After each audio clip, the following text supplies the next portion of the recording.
This week on The Joys of Binge Reading, Strange Sally Diamond, the latest dark and twisty thriller from award-winning Irish novelist Liz Nugent.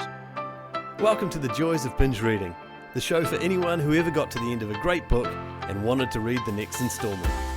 We interview successful series authors and recommend the best in mystery, suspense, historical and romance series, so you'll never be without a book you can't put down. You'll find this episode's show notes, a free ebook and lots more information at thejoysofbingereading.com. And now, here's our show. Hi there, I'm your host Jenny Wheeler, and on Binge Reading today, Liz talks about her gripping new psychological bestseller, always laced with black humour. Liz explains how Sally is pretty like herself, Liz without a filter. She tells us what she's learnt from TV shows like Breaking Bad and how she came to set part of her story in New Zealand. We've got our usual book giveaway, historic fiction with strong female leads this week, including one of my books, Sadie's Vow, book 1 in my latest Home at Last series. And don't forget, if you enjoy this show, leave us a review wherever you listen to the podcast so others will find us too. It really does help spread the word. But now, here's the show. Hello there, Liz, and welcome to the show. It's great to have you with us. Hi, Jenny. Thank you very much. It's nice to be virtually in New Zealand. I wish I was there for real. I think that you have visited here, haven't you? But we'll talk about that a little bit later. You've had a brilliant career as a novelist. You're on to book 5 we're going to be talking about today. But right from the very start, you've had bestsellers and lots of very positive attention, numerous Irish book awards. We should mention, if people don't realise it from your accent, that you are talking from Ireland. How did you manage to hit the ground running like that? I don't know. I think my first novel, Unraveling Oliver, it's a domestic noir story in the same way that Girl on a Train and Gone Girl were those sort of domestic stories. So they weren't like police detective thrillers. They were about things that happened within families or within broken families or centered around the home and the domestic situation, really. And I think Unraveling Oliver almost rode in on the coattails of those books, if you like.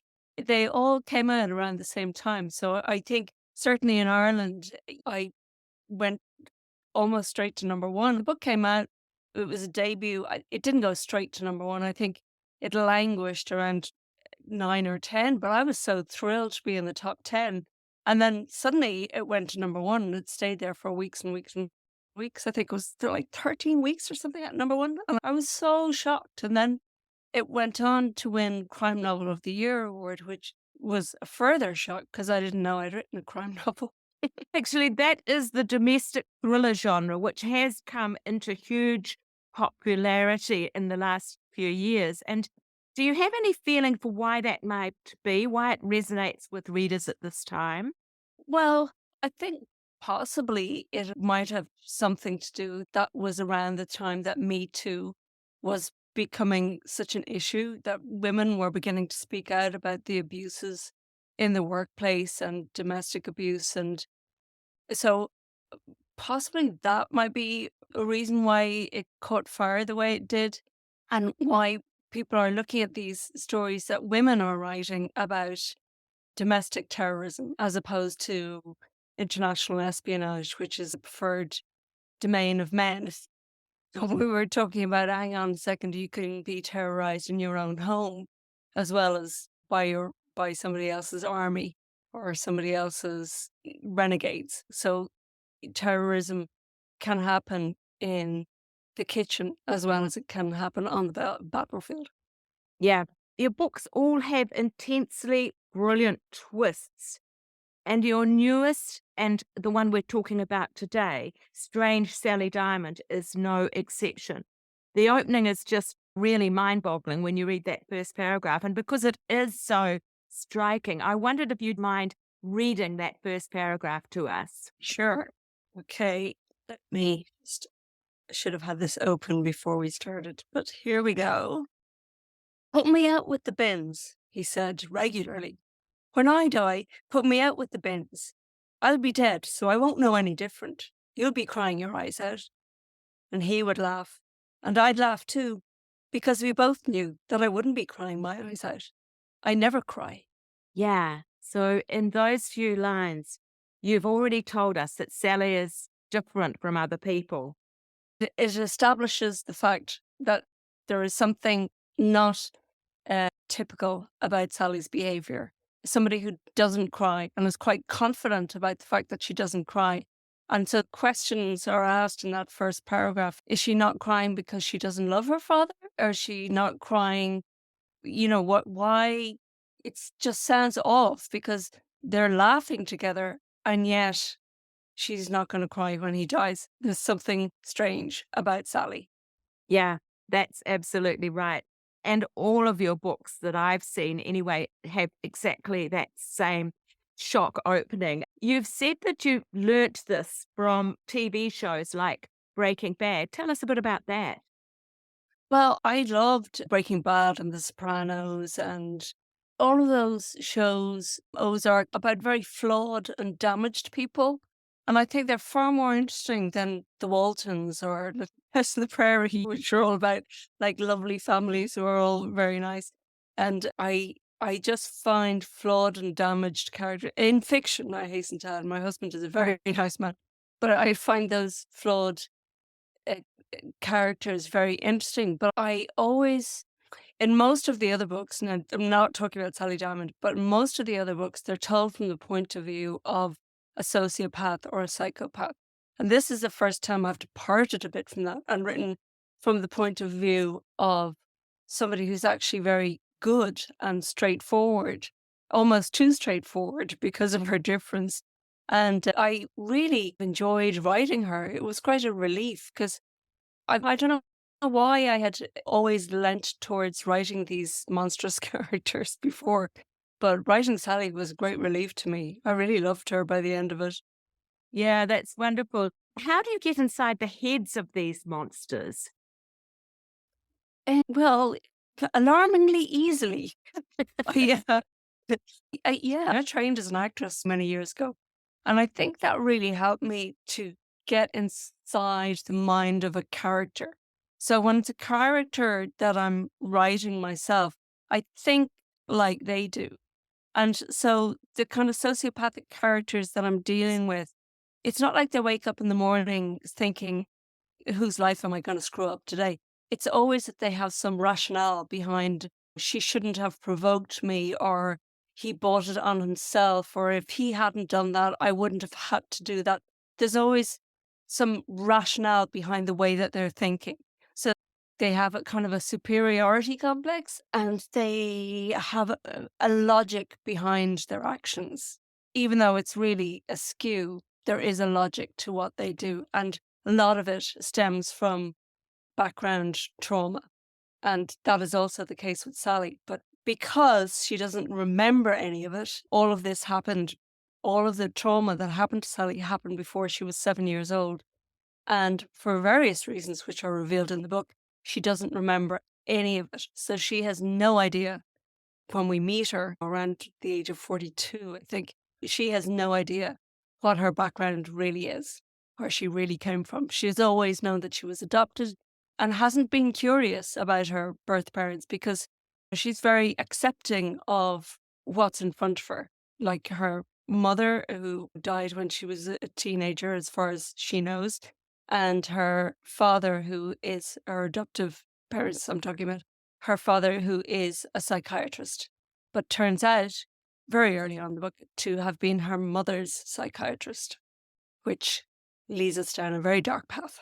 You also manage, however, even with some of these dark characters, to create sympathy and understanding for them. And I'm thinking in Sally about Peter, who in the end, he follows an inevitable path into the dark side, which we fully understand because we've seen all the way through the book the things that are happening to him. But in the end, when he makes that final self-justifying call, we're still shocked by it. I thought that was a wonderfully delicate way that you allowed him continue to develop, but end up really very like his own father. Yes, I didn't know that's what I was going to do with him until I got to the end. And then I just thought, okay, if this was the scenario, I can't really say too much without spoiling it. Yeah, But if yeah. this scenario, Peter and Sally are the main characters in the book. Sally's story is told in the present tense, in present day at least. And Peter's story is told from his childhood up to the present day. And somewhere along the line, you will realize that these timelines are going to collide at some stage. And I wasn't sure how things would play out when they did collide, when they did finally meet as adults.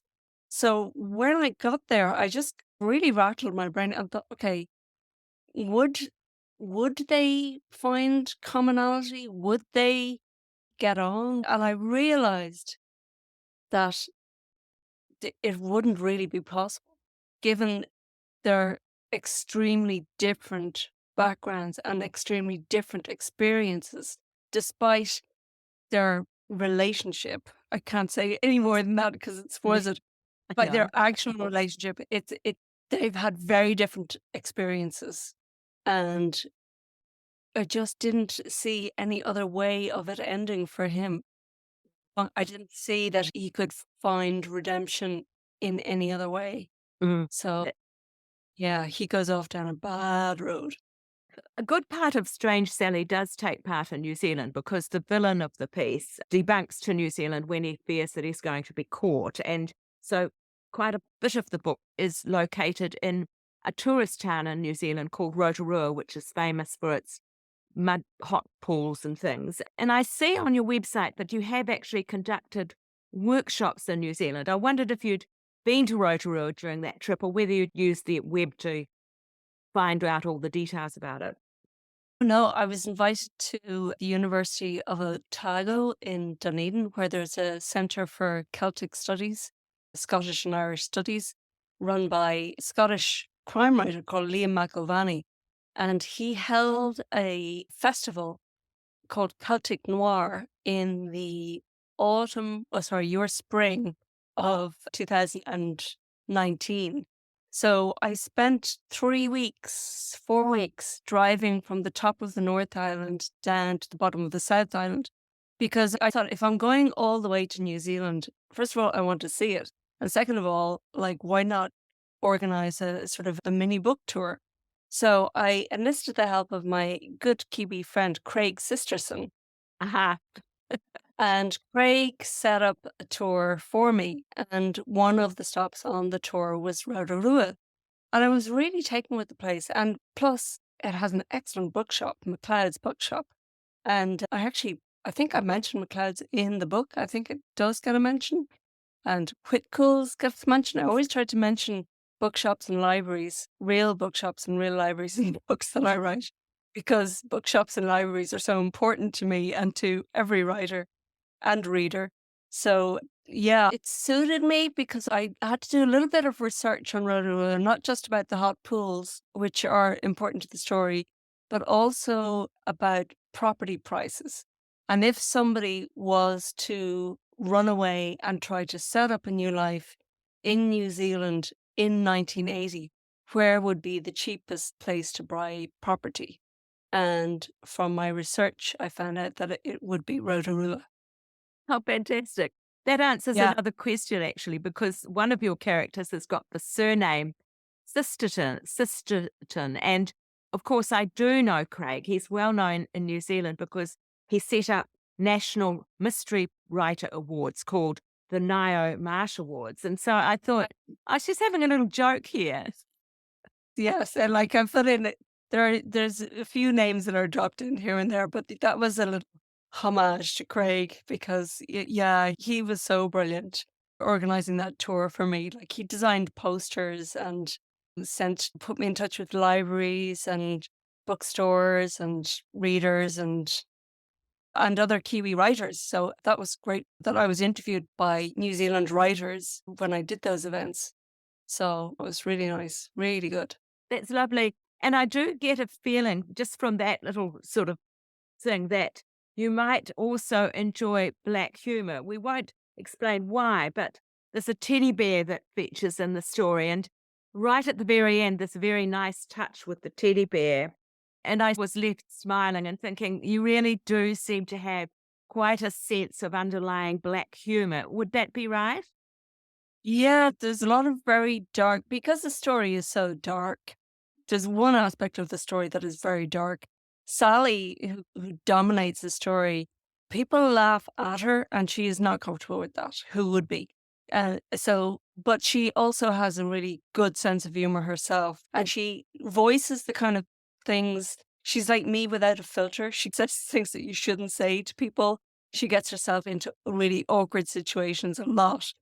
And I like to play with that. There's one scene when, like, the really monstrous character goes to London, and it's at the height of the IRA campaign.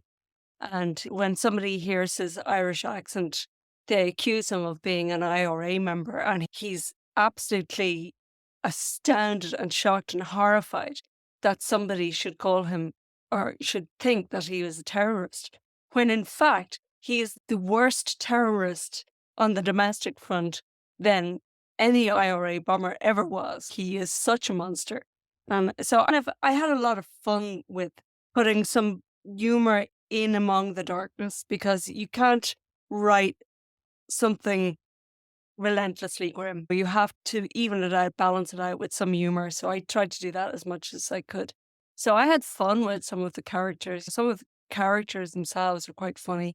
And I think with Sally as well, because she sees everything black and white. She accepts everything that is told to her, and she accepts everything that's presented to her. She doesn't really question things. So she doesn't see things like social class. She doesn't see why there should be a difference between black people and white people. And of course, she's right. But I just thought it was really interesting to play with that for somebody who actually doesn't see any difference. It's just not there for her. She just thinks humans are humans, which is true, and it's what we should all think. But unfortunately, racism does rear its head in every situation, and especially in a small white Irish town. So Sally is the only person who's really able to tackle that head on. Yes, talking about that kind of underlying humor, the scenes where Peter is taking care of someone in New Zealand, and you get his inner dialogue where he's justifying all the things that he is doing for this person without giving anything away. You can't help smiling about the way that he's framing it all in such positive terms when it's really a very dark thing that's happening. Yes, yes, I know exactly what you mean.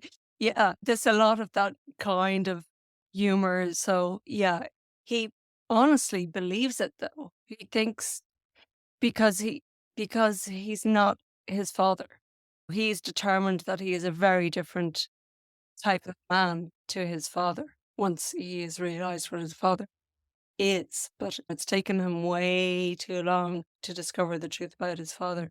He should have known all along, but because he's been so isolated and cut off from society, he actually doesn't know until it's really way too late to The save a book, certain. yeah, the book before this one, Little Cruelties, which I think the New York Times described as one of the best thrillers of 2020.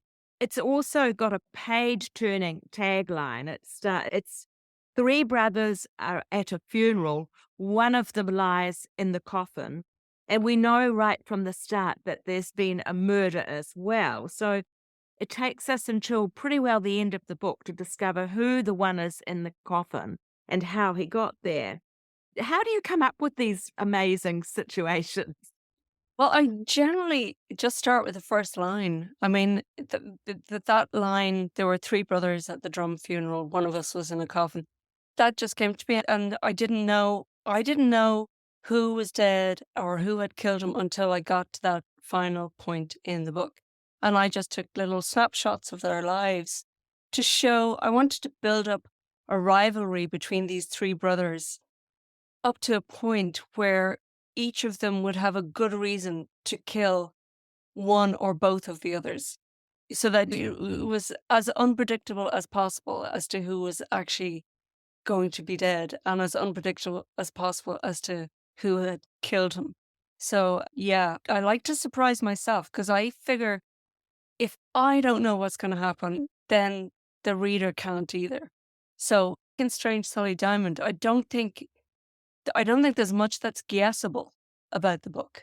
I don't think it's as much. There's a few kind of things where I try and throw the reader off course.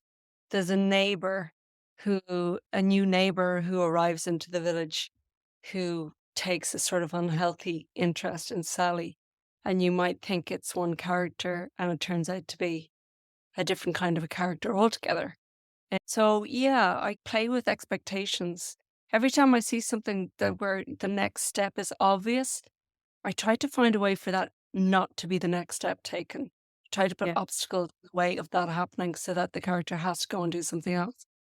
I guess that truly is character-driven plotting, isn't it? Yeah, it is. It's the first line which determines what kind of character we're dealing with. That paragraph tells you that Sally is atypical.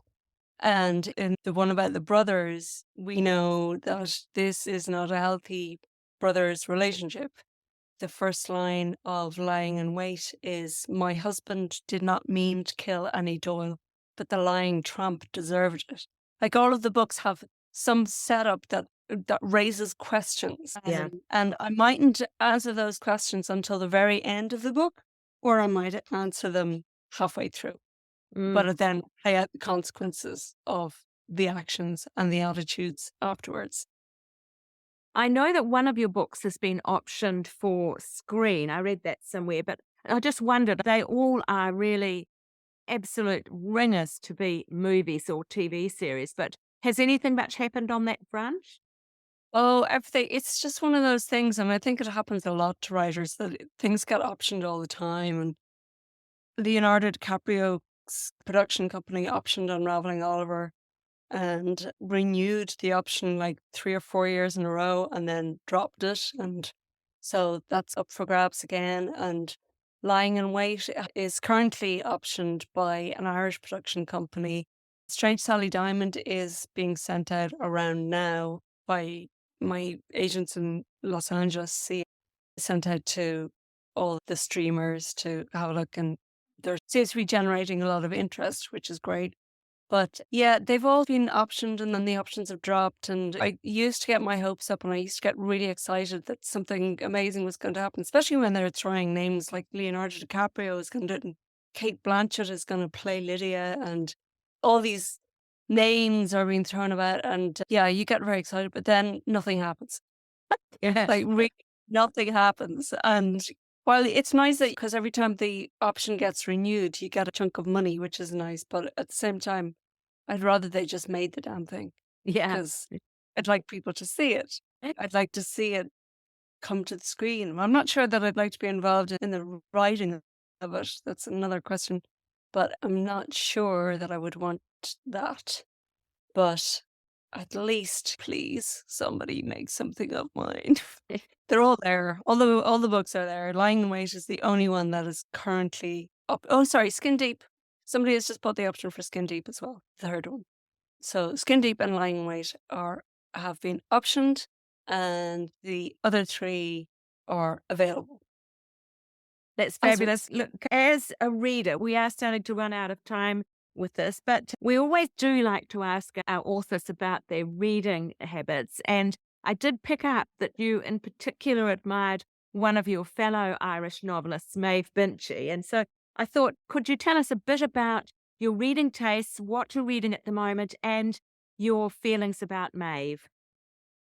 Well, funny enough, I read a lot of Maeve Binchy when I was a teenager and everything, but I think the connection is that she went to the same school as I did. Oh, And I feel like maybe she left some of her DNA on a desk. I picked it up and I was able to run with it because I'm only the second writer that school has produced. It's a small enough school, but yeah, I like to think that there's some connection there. But yeah, love her stories of Irish life and the small village scenarios and the young women emigrating in the 1950s, which of course happened again in the 1980s when I was a teenager, a late teenager. I ended up going to London and having the kind of adventures that she wrote about. So yeah, I fierce fondness for Maeve Binchy and her, I suppose her, what's the word? Person who takes over. The person who, the word for it. I'm sorry, I've gone blank. Oh, I am too, I'm afraid. You mean who's followed in her footsteps? Yes, the writer who would have followed in in Maeve Binchy's footsteps is Marion Keyes, who is Yeah. hugely popular and has sold like 40 million books all over the world and is translated into 50 languages. And Marion happens to be a neighbor and a very good friend. So I'm very lucky to have that friendship. And much as I love my Vichy, I never actually met her, which, you know, I'm really sad about because I would have loved, I think she was just such, any radio interviews I heard of her, she was just such a force of nature and so generous to other writers. Like the other writers who knew her all talk about how generous she was to them and how she really set the tone for Irish writers to be generous to each other and to support each other as much as possible. Mm, And I think mm, we all try to do that. mm. And as for what you're reading at the moment? What am I reading at the moment? I'm reading a book by Sarah Hillary, an English writer. I can't think of the name of it off the top of my head, but it's a proof. I'm reading wall-to-wall proofs. I get sent about, oh, 7 or 8 proofs every week. And I try to read as many as I can. I've read Vanda Simon's new book, and I've read Paul Cleave's new book, and I've read Fiona Sussman's new book. So yeah, you guys aren't doing too badly. I have to say they were all excellent, really excellent. And I'm trying to think who else I have read from your end of planet. Oh, Dame Fiona Kidman, who I met and adored when I met her in Dunedin. She's fantastic. Um, she's just such a trailblazer and such a nice lady, and so funny and entertaining for a lady of her age. She's fantastic. Another force of nature. Loved her.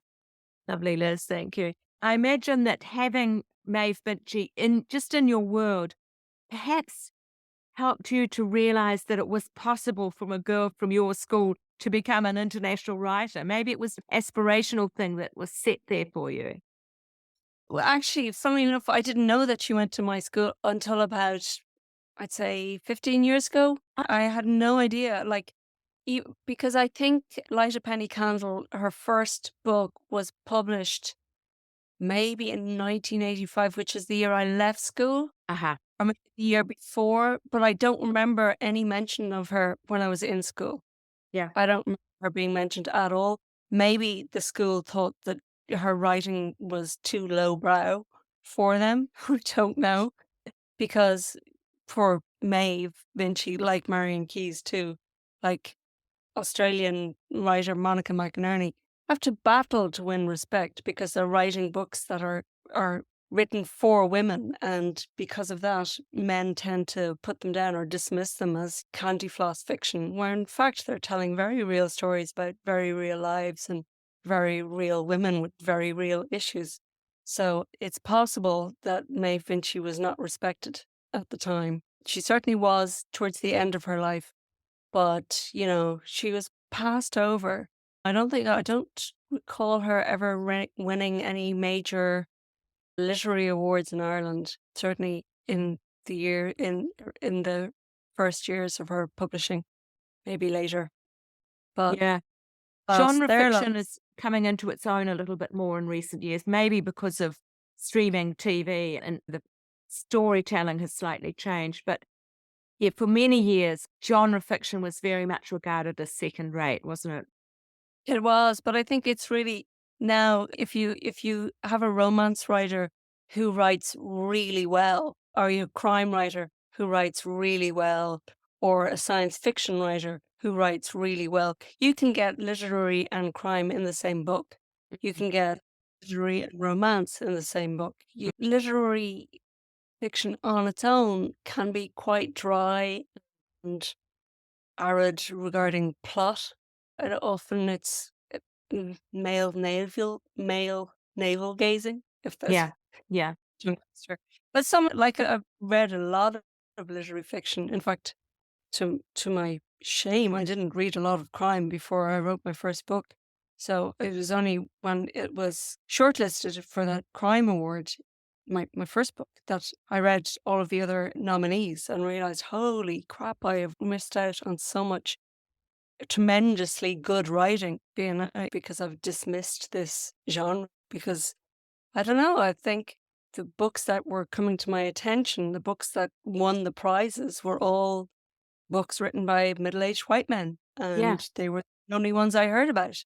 Mm. So I naturally gravitated towards them. And then I discover, oh my God, I've missed out on these brilliant writing. And then when I look back at the books that I did read, like The Secret History by Donna Tartt, I think to myself, that's actually a crime novel. Or The Book of Evidence by John Banville, who won the Booker Prize. And I'm thinking, that's actually a crime novel. Or Engelby by Sebastian Fuchs. These are all crime novels. They're literary crime novels, but they are crime novels nonetheless. So, yeah, that fascinates me. Yeah. Look, just quickly before we do go, what is next for Liz the author? In the next 12 months, what do you have on your desk? Oh, well, I have the first line of my next book, and I haven't got a second line yet. But I have worked out, in my head, I have worked out probably the first 20,000 words. I know the scenario. I know who the character is. And I don't know what's going to happen after that, but it will become apparent when I begin to write it. And so I will be writing certainly the first 20,000 words over the next couple of months. I'm doing a lot of traveling, an awful lot of traveling. I'm going to a festival in the Hamptons on Long Island in America in 2 weeks' time. I am going to a lot of festivals in the UK and Ireland, not getting to the Southern Hemisphere this year. But Iceland is on the cards. There's lots of crime festivals all over the world. There's in Poland and Germany and all over. I've traveled a lot, but yeah, I hope to get back to New Zealand sometime. That's lovely. And do you enjoy interacting with your readers, and where can they find you online? Oh, I'm on Twitter at Lizzie Nugent, Lizzie Nugent, at Lizzie Nugent, on Facebook, Liz Nugent. And I have my blue tick on Twitter. I think that might be taken away, and I'm certainly not paying Elon Musk to keep it. So I have it for now, but that might disappear. I'm on Instagram, but I'm pretty useless on Instagram. I'm not quite sure how to use it, but I'm at Liz Nugent Writer on Instagram. And yeah, I don't do TikTok. I'm just too old to learn another thing. I think Facebook, Twitter, and Instagram are as much as I can do. But I hope that TikTok finds me, because apparently they're very influential. So it'd be great if they could find me, because I haven't a hope of finding them. Old head. Look, that's wonderful, Liz. Look, thank you so much for your time. And just before we go, all of those links that you've mentioned will be in the show notes for this episode on our website, thejoysofbingereading.com. So you'll be able to follow them up there. But thanks so much, Liz. It's been wonderful talking. Thank you. Thank you so much. Next week, Carol Drinkwater, the beloved actress of the All Creatures Great and Small TV show, now very well-selling novelist and non-fiction writer. Her latest book, An Act of Love, is a sweeping and evocative World War II love story set in the French Alps. Forced to flee war-ravaged Poland, 17-year-old Sarah and her parents find refuge in a dilapidated house high in the French Alps. But soon the Nazis close in, casting a long shadow that will force them to make some hard choices. That's next week, An Act of Love from Carol Drinkwater. That's it for today. Just a reminder before I go, if you enjoy the show, please leave us a review or a comment somewhere so others will find us too. That's it. Happy reading and see you next time.